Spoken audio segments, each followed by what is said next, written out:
우리가 민수기의 말씀을 지금 보고 있습니다. 어떻게 보면 성경에서 가장 어두운 말씀이기도 합니다. 오늘 말씀도 보면 이스라엘 백성이 하나님 앞에서 그들의 죄로 인하여서 징계를 받는 그러한 말씀이 나오고 있습니다. 엎드려질 것이라 40년 동안 방황하리라. 이러한 말씀을 우리가 보면서 이게 어떻게 우리에게 은혜가 될 수 있을까라고 생각하곤 합니다. 근데 저는 이 말씀이 굉장히 은혜가 되는 말씀이라고 생각이 되었습니다. 어제 그 밤에 저희 교회 와서 기도를 열심히 하는 청년이 있습니다. 아주대학교에 다니는 청년인데 기도를 와서 열심히 하는데 저한테 이제 말씀을 읽다가 좀 궁금한 게 있어서 저한테 질문을 하러 왔어요. 그러면서 말씀을 읽으면서 아니 요즘에 그 민수기를 읽는다 그러더라고요. 아니 벌써 이게 몇천 년 전의 이야기인데 이 말씀이 도대체 오늘 나에게 어떤 의미가 있습니까? 아니 이 사람들이 이렇게 여기서 어, 범죄하고 이 사람들이 이렇게 심판을 받고 있는데 그 말씀이 도대체 나에게 무슨 의미가 있습니까? 라고 질문을 하고 있습니다. 저는 이게 굉장히 진실된 질문이라고 생각을 합니다. 말씀을 읽게 되면 이 말씀을 우리가 바로 부딪히는 게 바로 이거거든요. 예, 저도 예전에 그 고등학교 때 매일 하루에 3장씩 성경을 처음 이제 중학교 고등학교 때 읽기 시작하면서 들었던 생각이 앞에서 읽었던 말씀과 뒤에서 읽었던 말씀 근데 어떤 때는 하라라고 하는 말씀인데 뒤에 가서는 거의 비슷한 것 같은데 하지 말라라고 말씀하시는 것 같아요. 야 이게 도대체 무슨 말씀이냐 하면서 이해가 잘 되진 않았습니다. 이게 왜 어떤 때는 하라고 하셨다가 어떤 때는 왜 하지 말라고 하셨나 이렇게 생각이 돼가고 제 머릿속에서 이게 이해가 되지 않는 겁니다. 근데 나중에 제가 이제 말씀을 이해하고 보니까 이게 다 맞는 말씀이더라고요. 제가 몰랐던 거지. 이 말씀이 그 말씀 그 안에서 주시는 말씀이 분명히 있었었는데 그 말씀을 단편적으로만 제가 이해를 하니까 이 말씀을 이해하지 못하겠구나라는 게 제가 내린 결론이었습니다. 이게 우리가 말씀을 읽다 보면 처음에 부딪히게 되는 어떻게 보면 걸림돌과 같이 허들과 같은 그러한 것입니다. 그러나 우리가 말씀을 읽어보면 어떻습니까? 하나님의 말씀 오늘도 하나님이 살아계신 것과 같이 오늘도 그 말씀 속에서 하나님께서 역사하시는 줄 믿습니다. 우리가 디모데후서 우리가 3장 15절과 16절 말씀 16절 17절 말씀을 보게 되면 정말 우리가 성경에 대하여서 이야기할 때 이 말씀은 아주 기준이 되어지는 그런 말씀입니다. 우리가 잘 아는 말씀 가운데 한 가지죠. 모든 성경은 하나님의 감동으로 된 것으로 교훈과 책망과 바르게 함과 의로 교육하기에 유익하니 이는 하나님의 사람으로 온전하게 하며 모든 선한 일을 행할 능력을 갖추게 하려 함이라. 모든 성경이라고 하면서 이 디모데 후서 말씀은 시작하고 있습니다. 이 디모데 같은 경우는 에베소 교회에 지금 목회자로서 가 있는 상황인데 사도 바울이 디모데에게 이 말씀을 전하고 있는 겁니다. 모든 성경은 하나님의 감동으로 된 것으로 이 감동으로 된 말씀이 어떠한 능력이 있습니까? 교훈하고 책망하고 바르게 하고 의로 교육하기에 유익하다라고 말씀합니다. 그래서 어떠한 사람으로 만들고자 하는 겁니까? 하나님의 사람으로 온전하게 하며 하나님의 선한 일을 갖추게 하는 겁니다. 우리가 자녀를 한번 키운다라고 한번 생각해 보십시오. 그 자녀에게 맨날 잘한다 잘한다 잘한다 잘한다 잘한다 잘한다 맨날 칭찬만 하게 되면 그 자녀는 자기가 하는 것에 대해 자존감은 굉장히 높아질 수 있습니다. 아 그래 내가 하는 거는 다 잘하는 거야 라고 생각을 하면서 살아갈 수는 있겠죠. 그런데 만약 그 자녀가 점점 자라가면서 죄악된 길로 행하는데도 불구하고 그 부모가 잘한다 잘한다라고 맨날 칭찬한다라고 하게 되면 그 자녀는 어떻게 할까요? 자기가 행하는 그 악행조차도 잘하는 것으로 알고 그대로 행할 것입니다. 제가 아주 극단적으로 예를 드는 거지만 아이가 젓가락 2개 들고선 이 콘센트 쪽으로 막 가는데 아버지가 잘한다 우리 아들 젓가락 들고선 잘한다 하고선 가갖고 콘센트에다 2젓가락을 딱 집어넣는다고 하면 어떻게 되겠습니까? 잘하는 것입니까? 생명을 얻는 것입니까? 아니요, 생명을 잃는 것입니다. 하나님께서 왜 민수기의 말씀을 통하여서 출애굽기의 말씀에서는 그들의 그 웬만한 그러한 동일한 그러한 범죄함에도 불구하고 출애굽기 처음에 범죄함과 민수기 앞에 범죄함을 보게 되면 거의 데칼코마니 같이 동일한 그러한 죄들을 범합니다. 근데 그때는 하나님께서 그렇게 징계하지 않으세요. 그때는 별 말씀을 안 하십니다. 근데 민수기의 말씀에서는 할 때마다 바로바로 징계하십니다. 왜 그럴까요? 그들이 계속적으로 행하는 그런 악행에 대하여서 그 길로 계속 가도록 원하지를 않으시기 때문입니다. 민수기 말씀을 여기에 그대로 그냥 기록하신 이유. 오늘 말씀을 시작하면서 우리에게 굉장히 충격적인 말씀을 하나님께서 하십니다. 어제도 저희가 주일 말씀에서도 우리가 보았었지만 오늘 28절 말씀에 보게 되면 27절과 28절 말씀에 보게 되면 하나님께서 이 악한 회중이 하나님에 대하여서 원망하는 바 그 원망하는 그러한 소리를 들으셨다라고 말씀하시면서 28절에서 무엇이라고 말씀하십니까? 우리 같이 한번 읽어볼까요? 그들에게 이르기를 여호와의 말씀에 내 삶을 두고 맹세하노라 너희 말이 내 귀에 들린 대로 내가 너희에게 행하리니. 그들에게 이르기를 여호와의 말씀에 내 삶을 두고 맹세하노라. 하나님은 맹세하실 필요가 없으신 분이십니다. 근데 오늘 말씀에 보게 되면 내 삶을 두고 맹세한다라고 말씀하십니다. 하나님은 천지를 창조하신 하나님, 이 세상의 모든 것들을 주관하시는 하나님이시기 때문에 맹세하기 위하여서 뭐 세상의 사람들과 같이 피조물과 이 세상에 살아가는 호흡하는 사람들과 같이 뭐 하늘을 두고 맹세하고 땅을 두고 맹세하고 뭐 돌을 두고 맹세하고 하나님은 그렇게 하실 수가 없어요. 왜냐하면 그것이 다 무엇입니까? 하나님이 창조하신 피조물이기 때문입니다. 그렇기에 하나님께서는 맹세조차도 누구에게 맹세하십니까? 내 삶을 두고 맹세하노니. 하나님의 말씀이 분명 확고하다라는, 하나님의 뜻이 확고하다라는 것을 말씀하시는 게 바로 이 말씀입니다. 내 삶을 두고 맹세하노니. 그들이 원망하였던 그 말, 너희 말이 내 귀에 들린 그대로 내가 너희에게 행하리니. 이 말씀을 하시는 이유가 무엇입니까? 원망하지 말라라는 겁니다. 우리가 아까 디모데 후서의 말씀과 같이 우리가 원망하는 그 말, 하나님 우리의 기도도 들어주십니다. 우리가 어제 보았던 것과 같이 200만 명 대 4명, 200만 명의 원망하는 사람 대 한 명의 기도하는 모세의 기도, 하나님 한 명의 모세의 기도를 들으셨습니다. 오늘도 하나님께서는 기도하는 한 사람의 기도를 들어주시는 줄 믿습니다. 이게 바로 성도가 기도하는 그러한 이유죠. 오늘도 우리가 이렇게 새벽에 나와서 기도할 때 하나님이 우리의 기도를 들어줄지 우리는 분명히 믿습니다. 그렇게 우리는 하나님 앞에 기도합니다. 그냥 메아리가 아닙니다. 하나님 우리의 기도를 분명히 들어주세요. 우리가 어제 보았던 것 같이 모세 한 명의 기도를 들어주시는데 우리의 기도를 들어주지 않을까요? 하나님은 들어주겠다는 것을 이 말씀을 통해서 우리에게 약속하여 주시는 것입니다. 근데 그 말씀과 함께 우리에게 또 경고하시는 말씀이 무엇입니까? 200만 명의 원망하는 소리도 하나님께서 들으신다라는 사실이죠. 들으십니다.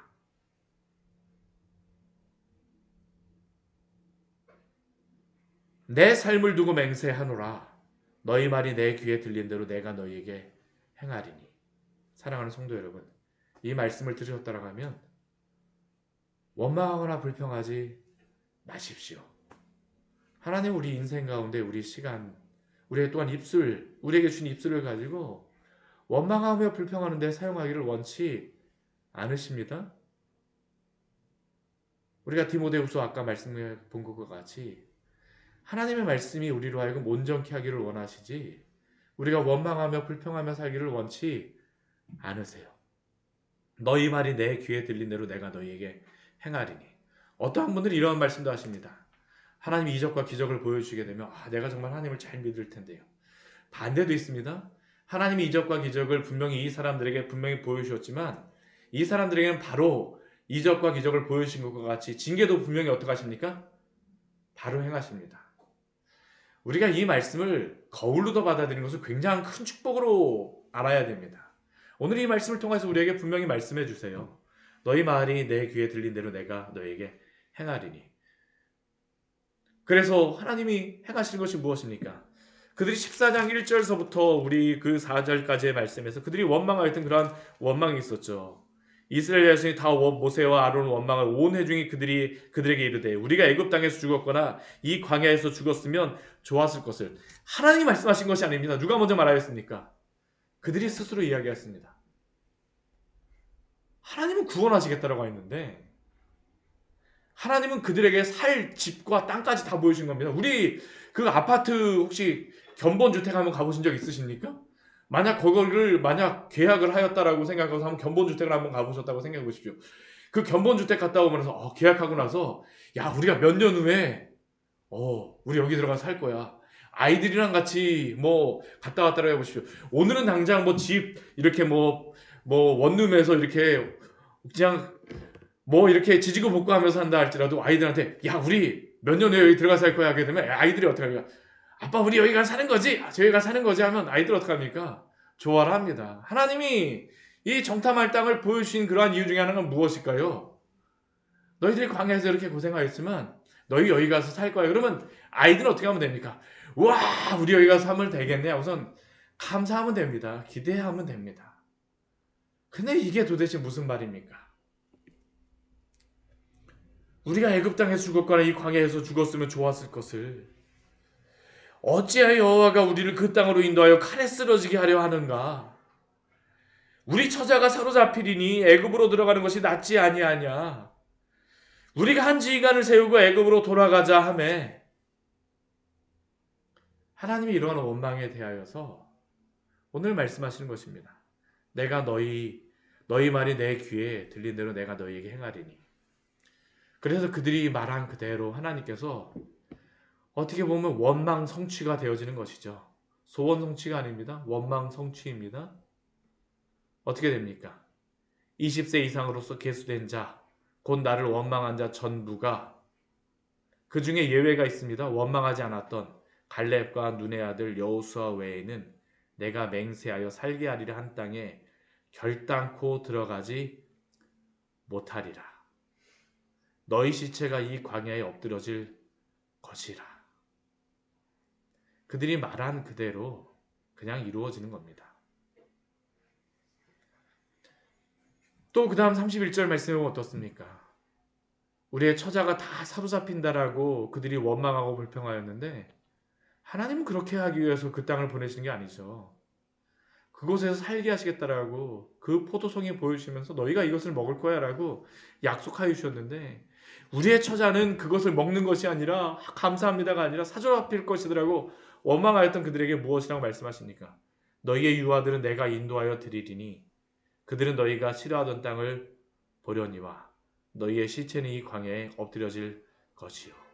그들이 걱정하던 그 자녀들은 그 땅으로 인도하여 드리리라라고 약속하여 주셨습니다. 그리고 그 말씀대로 성취된 줄 믿습니다. 하나님의 말씀 그대로 그들은 그 땅에 들어가서 그 땅을 누리게 되어집니다. 그런데 여기에 없는 사람들이 있습니다. 누굴까요? 원망하였던 그 사람들입니다. 자녀들만 들어가고 부모가 없어요. 이것같이 안타까운 일이 어디 있습니까? 하나님이 오늘도 우리에게 이 말씀을 주시는 것입니다. 그리고 그 다음에 그들에게 이야기하죠. 우리가 돌아가겠습니다. 그래 너희가 돌아가 봐. 어디에 헤맬 것입니까? 광야에서 우리가 죽는 게 나았다라고 이야기하였던 그 사람들. 우리 33절 말씀해 보게 되면 무엇이라고 말씀합니까? 너희의 자녀들은 너희 반역한 죄를 지고 너희의 시체가 광야에 소멸되기까지 40년을 광야에서 방황하는 자가 되리라. 그러나 그들은 분명히 그 땅에 들어갈 것입니다.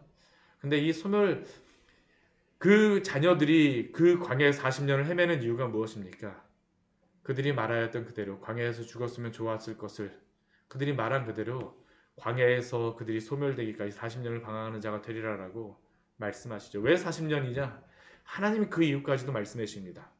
정탐한 날 수인 40일을 하루를 1년으로 쳐서 40년간 너희의 죄악을 담당할지니 너희는 그제서야 내가 싫어하면 어떻게 되는지를 알리라 하셨다 하라. 사랑하는 성도 여러분, 하나님은 우리가 원망하며 불평하기를 결코 기뻐하지 않으십니다. 우리의 입술을 가지고 하나님을 찬양하는 것에, 하나님을 기뻐하는 것에, 하나님을 경배하는 것에 여러분들의 입술을 사용하시기를 축원합니다. 아멘. 우리가 이 말씀을 잘 기억하고 거울로 삼으면 됩니다. 이게 얼마나 감사한지 모르겠습니다. 어제까지 원망하였어도 우리가 오늘 다시 회개하고 오늘 다시 주님을 찬양하는 입술로 살아가십시오. 다시 죄악의 길로 행하지 마십시오. 주님이 우리에게 이것을 주신 것은 거울로서 주신 것입니다. 하지 말라라고 주셨지 너희를 이렇게 하겠다라고 우리에게 이 말씀을 주신 것이 아닙니다. 이렇게 하지 않으면 됩니다. 근데 오늘 이스라엘 백성의 어리석음이 또 드러나게 되죠.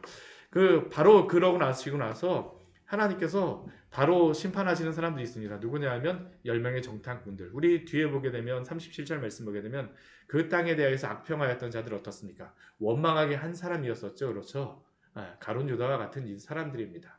이 사람들 여호와 앞에서 어떻게 됩니까? 재앙으로 죽었고 라고 말씀하시죠. 자신들의 죄에 대해서 죄값을 짊어지는 것. 구원은 은혜로도 받지만 심판은 자기가 행한 대로 받습니다.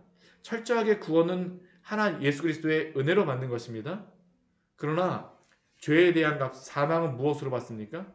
그들이 행한 예수님을 믿지 않고 행한 그 죄악의 값으로 받는 것입니다. 이 민수기 말씀도 동일합니다. 이들이 죄를 범해서 죽지만 이들은 하나님을 믿지 않았기 때문에 죽는 것입니다. 결국 이들이 왜 원망합니까? 하나님을 믿지 않았기 때문에. 여호수아라는 이름이 무엇이라고요? 예수와 동일한 이름입니다. 우리나라 말에는 여호수아 이렇게 하고 여호수아, 예수 뭐 다른가 동일한 단어입니다. 동일한 이름. 여호와가 구원이시다. 하나님이 구원이시다. 예수님의 이름이 우리를 죄에서 구원하실 자라고 하신 그러한 이름이 여호수아와 같은 이름으로 오셔갖고 우리를 구원하신 것입니다. 하나님이 구원하신 것입니다. 이들이 예수님을 믿지 않은 것입니다. 원망한 것입니다. 그래서 이들은 어떻게 됐습니까? 죽게 되었습니다. 믿지 않았기 때문에 죽는 것입니다. 그러나 이러한 일이 있고 나니까 이러한 소리를 듣고 나니까 백성들이 어떻게 합니까? 갑자기 두려움이 확 밀려옵니다. 오늘 말씀이 참 이게 어이가 없는 그러한 사건이 벌어져요. 보게 되면 백성이 크게 슬퍼합니다. 그 전단은 어떻게 합니까? 왜 우리를 여기까지 보내셨냐라고 원망하고 불평하면서 하루 종일 밤새도록 웁니다. 이들은 이틀 밤새입니다. 백성이 밤새도록 이제 뭐 크게 슬퍼하며 우는 것이죠. 40절 말씀에 보면 어떡합니까? 아침에 일찍 일어납니다. 일찍 일어나서 무엇 했을까요? 산지를 향해서 막 뛰어가기 시작합니다. 60만 명이 또 뛰어가는 겁니다. 이번에는 뭐 얼마나 뛰어갔는지 모르겠죠.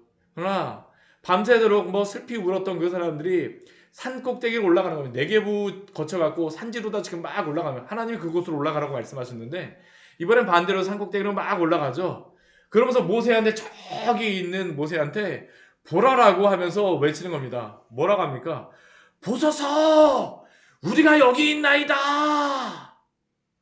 우리가 여호와께서 허락하신 곳에 올라가리니 우리가 범죄하였음이니이다. 꼭 지금 이게 무엇하는 것처럼 보입니까? 회개하는 것처럼 보이지만 회개하지 않습니다. 회개하였다면 하나님 앞에 나와야죠. 회막 앞에 나오고 하나님이 만드신 성막 앞에 나와서 회개하죠. 하나님 앞에 회개하는 것은 번제와 이때는 번제와 여러 가지 제물을 드리면서 하나님 앞에 회개하는 방법을 알려주시지 않으셨습니까? 회개하면 나와야죠. 속죄제 드리면서 나와야죠. 근데 그들은 어떻게 합니까? 범죄한 그것도 자신들이 바로잡겠다라고 하는 겁니다. 이게 이들의 불신앙이 여기서 드러나는 겁니다. 하나님이 맹세하시면서 그렇게 하시겠다고 말씀하셨는데 이들은 구원도 누가 구원을 하겠다라고 하는 겁니까? 결국에는 내가 행하겠다라고 하는 겁니다. 구원도 내가 행하겠다라는 겁니다. 내가 예전에 잘못했던 건 취소 하고선 자기가 행하겠다라는 거죠. 철저하게 행위 구원론입니다. 하나님의 은혜로 다 구원받으려고 하는 사람들이 아닙니다. 이 사람들은 우리가 가서 우리가 이것을 되돌리겠습니다. 근데 모세가 이들에게 말하는 것이 무엇일까요? 우리 41절 말씀에 보면 나오죠. 너희가 어찌하여 이제 여호와의 명령을 범하느냐. 이 일이 형통하지 못하리라. 하나님이 이곳에 계실까요? 계시지 않는다라고 분명히 말씀하십니다. 여호와께서 너희 중에 계시지 아니하니 올라가지 말라. 이스라엘이 이스라엘이라 불리는 이유가 무엇입니까? 야곱은 야곱이라고 불리었던 이유가 사람의 발뒤꿈치를 잡는 사람이어서 야곱입니다. 이스라엘은 왜 이스라엘입니까? 야곱을 왜 이스라엘로 바꾸십니까? 하나님과 씨름하다라는 겁니다. 왜 하나님과 씨름하는데 왜 축복의 이름입니까? 사람과 대면하며 발뒤꿈치를 잡으며 사는 사람이 아니라 이제는 하나님과 대면하며 사는 사람입니다. 하나님께 범죄하였으면 누구 앞에 나가야 됩니까? 하나님 앞에 나아가야죠. 회개해야죠. 이들은 야곱으로 올라가는 겁니다. 하나님 여기 계시지 않습니다. 이스라엘이 아닙니다. 결국 결과는 무엇일까요? 이 사람들에게 우리 43절 말씀을 보게 되면 아말렉인과 가나안인 너희 앞에 있으니 너희가 그 칼에 망하리라 한 것과 같이 그들이 올라가서 패배하고 그 죽임을 당하면서 호르마까지 이르렀다라고 말씀하고 있습니다. 자신들의 명수를 당긴 것이죠. 사랑하는 성도 여러분, 성도는 항상 은혜로 살아가는 사람인 줄 믿습니다. 한 발자국을 걸어도 하나님의 은혜로 살아가시기를 축원합니다. 우리가 여호와와 동행하며 살아간다라고 하는 것은 우리가 기쁨 중에만 하나님과 동행하는 것이 아니라 우리가 범죄하였을 때에도 하나님 앞에 회개하며 나아가는 것입니다. 원망하며 불평하며 또 다른 죄악을 범하셨습니까? 그 자리에서 돌이키고 회개하십시오. 그리고 주 앞에서 그 길에서 돌이켜서 주님을 향하여서 살아가시기를 바랍니다. 오늘 하루 우리에게 새 날을 주셨다는 것은 주님을 향하여 살아갈 수 있는 날을 주셨다는 것을 의미합니다. 오늘 하루 가운데에서 주님께 감사함으로 항상 기뻐하라. 쉬지 말고 기도하라. 범사에 감사하라 말씀하신 것과 같이 오늘도 주님과 동행하며 살아가시기를 축원합니다. 같이 기도하도록 하겠습니다. 하나님 아버지, 오늘 말씀을 통하여서 우리에게 귀한 은혜를 주니 감사를 드립니다.